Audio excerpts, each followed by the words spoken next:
بسم اللہ الرحمن الرحیم۔ السلام علیکم، میں ہوں محمد ضمیر۔ آج کی ویڈیو میں دو ایشو آپ کے ساتھ ڈسکس کرنے ہیں۔ پہلا ایشو یہ ہے کہ مولانا فضل الرحمان اپنے سازشی عناصر کے ساتھ ایک مرتبہ پھر سرگرم ہیں، لیکن اب کی بار ان کا نشانہ وزیر اعظم عمران خان کم، لیکن ایک طبقہ ایسا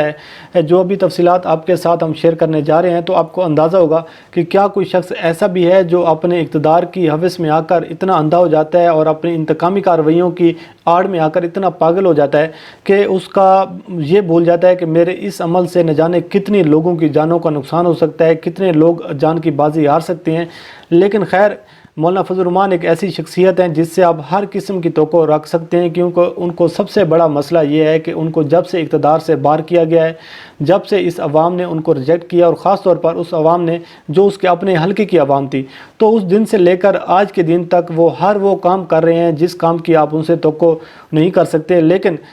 مسئلہ یہ ہے کہ ہر وہ سازش تیار کرتی ہیں۔ آپ کو پتہ ہے کہ وہ 2019 میں جس قسم کے کام کرتے رہے، مذہب پر سیاست کرنا، لوگوں کے جذبات کے ساتھ کھیلنا، پھر دھرنا لے کر اسلام آباد ہے، وہاں سے کچھ حاصل نہیں ہوا، APC بلائی گئی اس حکومت کو گرانے کے لیے۔ بات کرنے کا مقصد یہ ہے کہ ہر وہ کام کرنا جس کام سے اس اقتدار کا خاتمہ ہو، اس جمہوریت کو نقصان پہنچے۔ تو مولانا فضل الرحمان صاحب کا یہ ٹریڈ مارک ہے کہ انہوں نے مذہب کی آڑ میں آ کر لوگوں کے جذبات سے کھیلنے کی ہر مرتبہ کوشش کی ہے۔ تو آج کچھ تفصیلات ہیں وہ آپ کے ساتھ شیئر کریں گے، اور دوسرا ایشو آپ کے ساتھ جو شیئر کرنا ہے وہ بڑی اہمیت کا عامل ہے کہ طارق جمیل صاحب ایک جانی پہچانی شخصیت ہیں۔ دنیا بھر میں رہنے والے لوگ طارق جمیل صاحب کے نام سے اچھی طرح واقف ہیں کہ وہ ایک ایسا شخص ہے جو دنیا میں پیار کی بات کرتا ہے، امن کی بات کرتا ہے اور رواداری کی بات کرتا ہے۔ لیکن بدقسمتی یہ ہے کہ ایسے شخص کو بھی نون لیگ کے ورکر کی جانب سے اور جمعیت علماء اسلام کے ورکر کی جانب سے شدید مزاحمت کا سامنا ہے، شدید گالم گلوچ کا سامنا ہے، اور وہ کچھ حوال ہے جو آج ہم آپ کے ساتھ رکھیں گے کہ طارق جمیل صاحب خود اس بات کا بیان کر چکے ہیں کہ مجھے اس قدر مزاحمت کا سامنا ہے کہ وہ بیان نہیں کر سکتے کہ کیسی کیسی زبان ان کے خلاف استعمال کی جا رہی ہے۔ تو سب سے پہلے بات کر لیتے ہیں مولانا طارق جمیل صاحب کے مسئلے پر، اس کے بعد پھر ہم بات کرتے ہیں مولانا فضل الرحمان کے ایشو کو لے کر کہ آخر اس کو تکلیف کسی بات کی ہے اور اس مرتبہ وہ سازش کیا تیار کر رہے ہیں۔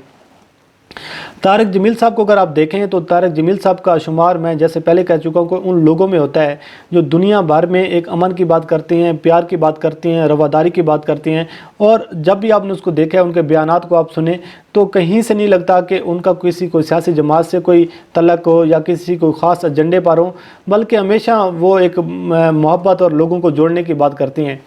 ہوتا یہ ہے کہ طارق جمیل صاحب کی ملاقات ہوتی ہے وزیر اعظم عمران خان سے کرونا وائرس کے شروع کے ایام میں، جن دنوں یہ لاک ڈاؤن کرنے کی تیاریاں کی جا رہی تھیں۔ تو اس کے بعد ملاقات کا مقصد اصل میں یہ تھا کہ ہمارا دین کیا کہتا ہے، ہمارا اسلام کیا کہتا ہے، ہمارا مذہب کیا کہتا ہے کہ جب اجتماعیت کو نقصان کا اندیشہ ہو، کسی ایسی وبا کا سامنا ہو جس میں اجتماعیت کو نقصان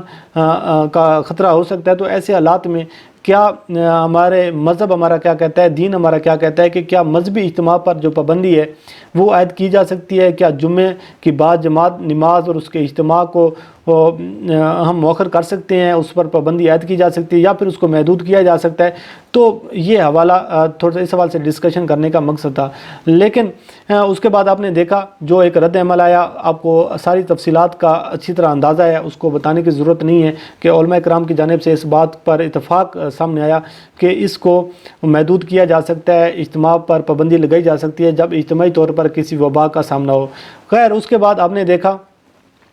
ARY ڈیجیٹل پر آپ کو دعا نظر آئی ہوگی، مولانا طارق جمیل صاحب جو کروا رہے ہیں، اور دنیا بھر کے لوگوں کے لیے انہوں نے دعا کی، ایک رکت امیز دعا تھی، اور اس میں فرق یہ تھا کہ اس دعا میں عمران خان صاحب کا نام لے کر دعا کی گئی۔ یہ وہ ایک ایلیمنٹ تھا جس کی وجہ سے نہ نون لیگ کو پسند آیا، نہ جمعیت علماء اسلام کو پسند آیا کہ ایک ایسا عالم جو ایک ہمارے مذہب سے تعلق رکھتا ہے، مطلب ایک ہماری فیلڈ سے تعلق رکھتا ہے، اور وہ بندہ بیٹھ کر دنیا بھر میں جس کے فالوور ہیں، دنیا جس کو ایک ایسے لوگ جس کو اس کے بیانات کو سنتے ہیں، اس کی اپنی فالوئنگ ہے، تو وہ بندہ بیٹھ کے اب عمران خان صاحب کے لیے دعا کر رہا ہے، اسپیشلی ایسے موقع پر جب دنیا پوری کرونا وائرس کے حوالے سے پریشان ہے اور دنیا بھر کے لوگوں کے لیے دعائیں کی جا رہی ہیں، لیکن اس دعا میں خاص طور پر عمران صاحب کا نام لے کر دعا کیوں کروائی گئی؟ یہ وہ بغض اور یہ وہ نفرت اور یہ وہ ایک ایسی بات تھی جو ان لوگوں کو پسند نہیں آئی، اور انہوں نے مولانا طارق جمیل صاحب کے خلاف محاذ سنبھال لیا، گالم گلوچ کرنا شروع کر دیں، اور ایون کہ طارق جمیل صاحب یہ فرماتے ہیں کہ ایسی زبان کا استعمال کیا گیا میرے خلاف کہ ایسی زبان تو بازاری لوگ بھی استعمال نہیں کرتے، اور مجھے شدید قسم کی میرے خلاف گالم گلوچ کی گئی، مجھے یہ بھی کہا گیا کہ آپ پی ٹی آئی کے چمچے ہیں۔ اور طارق جمیل صاحب کہتے ہیں کہ ایون کہ مجھے ایک بندے نے فون کر کے مجھے باتیں سنائی، اور وہ اس قدر لمبی کال تھی اور مجھے وہ باتیں سنائے جا رہا ہے، مجھے ایسی ایسی زبان کا استعمال میرے خلاف کر رہا ہے کہ میں نے اس کو تو طارق جمیل صاحب کہتے ہیں ابھی میرے دل میں اس بندے کے لیے کوئی ایسی بات نہیں ہے، میں نے اس کو معاف کر دیا، لیکن میں اس دکھ اور اس پریشانی کی وجہ سے 2 دن میں نہیں سو سکا کہ میرا قصور صرف یہ تھا کہ میں نے عمران خان صاحب کی تعریف کی، اور وہ کہتے ہیں کہ میں یہ سمجھتا ہوں کہ عمران خان صاحب تعریف کے قابل ہیں اور اس کی تعریف کرنی چاہیے جس طریقے سے وہ کام کر رہے ہیں، لیکن یہ غلط بات ہے کہ مجھے یہ جوڑا جا رہا ہے کہ میں اس کے اقتدار کی وجہ سے اس کی تعریف کرتا ہوں، میں اس کے چمچہ ہوں، مجھے اس سے کوئی مفاد وابستہ ہیں، ایسا ہرگز نہیں ہے۔ لیکن اس کے بعد طارق جمیل صاحب یہ کہتے ہیں کہ مجھے سب سے زیادہ دکھ یہ ہوا کہ میری دعا کا مذاق اڑایا گیا، اور ایک آپ کو بھی پتہ ہے، ہمیں بھی پتہ ہے کہ ایک صحافی نے کالم بھی لکھا کہ یہ دعا سے زیادہ قصیدہ گوئی زیادہ تھی جو ایئر وے ڈیجیٹل پر کروائی گئی۔ تو یہ ہے وہ بغض اور ایک نفرت کا جو ایک ایلیمنٹ کہ ان لوگوں کو سب سے زیادہ پریشانی یہ ہے کہ عمران خان کے حق میں جو بھی بات کرے گا وہ برا بن جائے گا، پھر اس کے خلاف گالم گلوچ کی جائے گی، اس کو بس زبان ایک ایسی زبان کا استعمال کیا جائے گا جو بازاری لوگ بھی نہیں استعمال کرتے۔ تو یہ ہے ایسا ان لوگوں کی حقیقت اور ان لوگوں کا اصلی چہرہ۔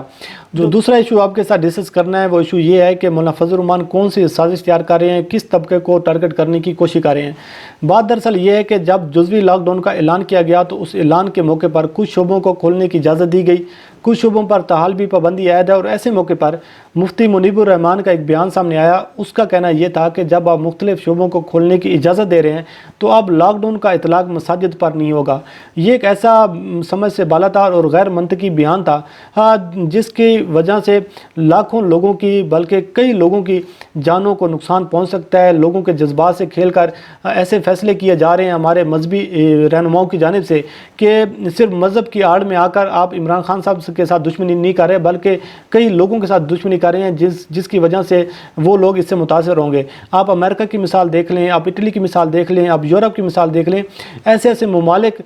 کرونا وائرس کی وجہ سے تباہ ہو چکی ہیں جس میں آپ تصور بھی نہیں کر سکتے کہ ان کا اتنا بہترین سسٹم تھا، اس میں ان کی انتظامیہ اتنی مضبوط تھی، ان کے پاس وسائل اتنے مضبوط تھے، لیکن آپ پاکستان کی گراؤنڈ ریالٹی کو نظر انداز کیے بغیر کیسے اس قسم کے بیان دے سکتے ہیں کہ جب آپ کا وزیر اعظم، حالانکہ میں آپ کو یہ بتاتا چلوں اسی اجلاس میں جس میں جزوی اعلان کیا گیا تھا اسی میں عمران خان صاحب پہلے یہ بات واضح کر چکے تھے کہ ہم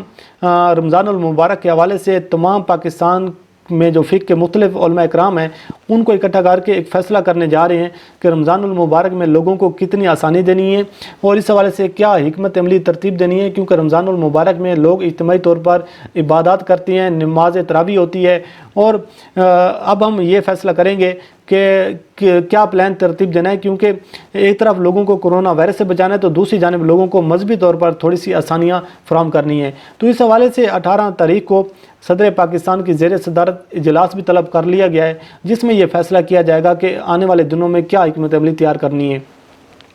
یہ ایک ایسا ایلیمنٹ تھا جس کو مولانا فضل الرحمان نے کیش کروانے کی کوشش کی، اور اس کام میں ویسے بھی وہ مہارت رکھتے ہیں کہ کسی بھی مذہبی ایشو پر سیاست کرنی اور اس میں لوگوں کے جذبات کے ساتھ کھیلنا ہو تو مولانا فضل الرحمان سے بہتر کوئی بھی نہیں جانتا۔ مولانا فضل الرحمان نے مختلف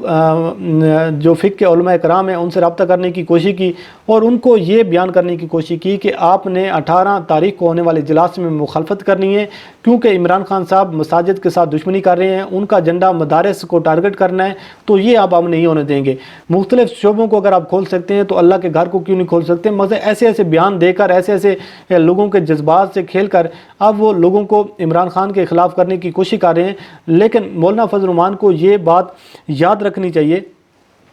کہ آپ کی اپنی سیاست اپنی جگہ، آپ کی اپنے انتقامی جو مقاصد ہیں وہ اپنی جگہ، لیکن آپ کے اس اقدام سے کتنے لوگوں کی جانیں جا سکتی ہیں، تو اس کا یہ مطلب ہے کہ آپ کا ٹارگٹ اب عمران خان سے زیادہ اس عوام کے ساتھ آپ دشمنی کر رہے ہیں، جس عوام کو، کیونکہ آپ کو اچھی طرح اندازہ ہے کہ مساجد میں اور باقی شعبوں کو کھولنے میں کافی سارا فرق ہے۔ اس کی وجہ یہ ہے کہ جب لوگ باجماعت نماز ادا کرتے ہیں تو کندھے سے کندھا ملا کر لوگ کھڑے ہوتے ہیں، اور جب اجتماع ہوتے ہیں مساجد میں تو ایک کمرے میں یا ایک ہال کے نیچے ہزاروں کی تعداد میں، سینکڑوں کی تعداد میں لوگ جمع ہوتے ہیں، تو اس وقت کرونا وائرس پھیلنے کے چانسز زیادہ ہیں، نہ کہ جب لوگ جو زراعت کے شعبے سے وابستہ ہیں یا مختلف شعبوں سے وابستہ ہیں اس میں لوگ دور دور ہوتے ہیں، تو اس میں یہ ہے کہ کرونا وائرس کے پھیلنے کے چانسز کم ہوتے ہیں۔ لیکن اب اس ایشو کو بنا کر سیاست کی جا رہی ہے، اور جو مولانا فضل الرحمان صاحب ہیں وہ لوگوں سے رابطے میں ہیں، اور اب یہ کہا جا رہا ہے کہ 18 تاریخ کو ہونے والے اجلاس میں بھرپور طریقے سے مخالفت کی جائے گی۔ لیکن جیسے یہ اطلاعات ملی ہیں، جیسے یہ خبر حکومتی حلقوں تک پہنچی ہے، تو اس کے بعد جو وفاقی مذہبی امور کے جو وزیر ہیں پیر نور اللہ قادری صاحب،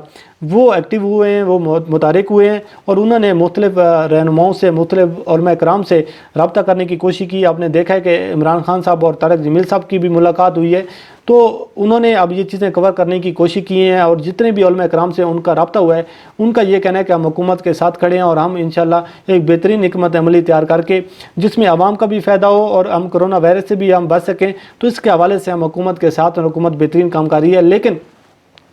مولانا فضل الرحمان صاحب ایک مرتبہ پھر سرگرم ہیں اپنے سیاسی عناصر کے ساتھ، اور لوگوں کو قائل کرنے کی کوشش کر رہے ہیں۔ مفتی منیب الرحمان بھی اس میں اہم کردار ادا کر رہے ہیں۔ لیکن اب یہ ہمیں یہ سوچنا چاہیے کہ ہمارے ہر فیصلے سے ہمیں یہ تھوڑا سا خیال رکھنا چاہیے کہ عوام کو کتنا نقصان ہوگا، اور عوام کا خیال کرنا چاہیے۔ لیکن عمران خان کے حوالے سے جو ایک کمپین لانچ کی جا رہی ہے کہ یہ مساجد کے خلاف ہیں، یہ لوگوں کو، مذہبی لوگوں کو اب ٹارگٹ کرنا شروع کر رہے ہیں، تو یہ اب آپ اندازہ لگا لیں کہ ان لوگوں کی مینٹالٹی کیا ہے، لوگوں کا ویژن کیا ہے، اور یہ لوگ اصل میں چاہتے کیا ہیں۔ خیر، اللہ کریم آپ کا حامی و ناصر ہو۔ مجھے دیجیے اجازت،